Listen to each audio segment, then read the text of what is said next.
Hello mga bebs at kadarating nga lang namin at nagtataka ako bakit walang sumasalubong. Ayun pala ay nandoon sa back door. Napakabait ng aking mga pusa oh.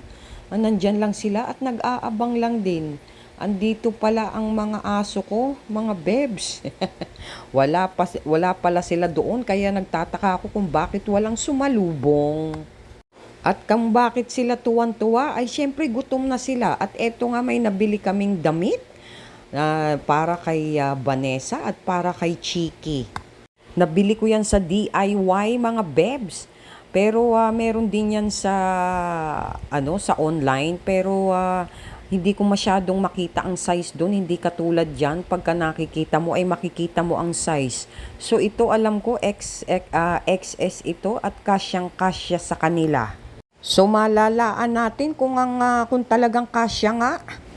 Ayan na at naisukat na sa kanya mga bebs. Opak, ang ganda-ganda ni Chiki. Bagay na bagay sa kanya para siyang model.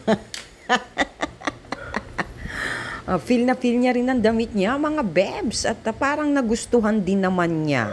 Yung kay Vanessa naman ang titignan namin.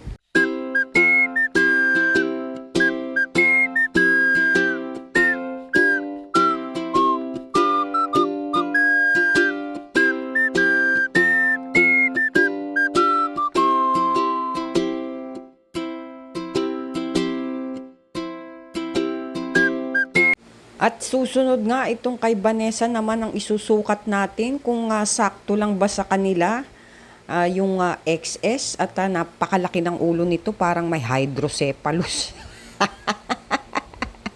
Kaya sa ulo pa lang ay hindi na magkasya mga bebs. Hopefully sana kasya sa kanya. Mukha namang kasya. Mukha namang sakto mga bebs. Ang laki ng ulo tas lumiit yung katawan. Titignan natin kung gusto niya at kung hindi ba siya maano sa paglalakad niya. Pero pakiramdam ko mga bebs, parang bad trip siya. Parang hindi niya gusto.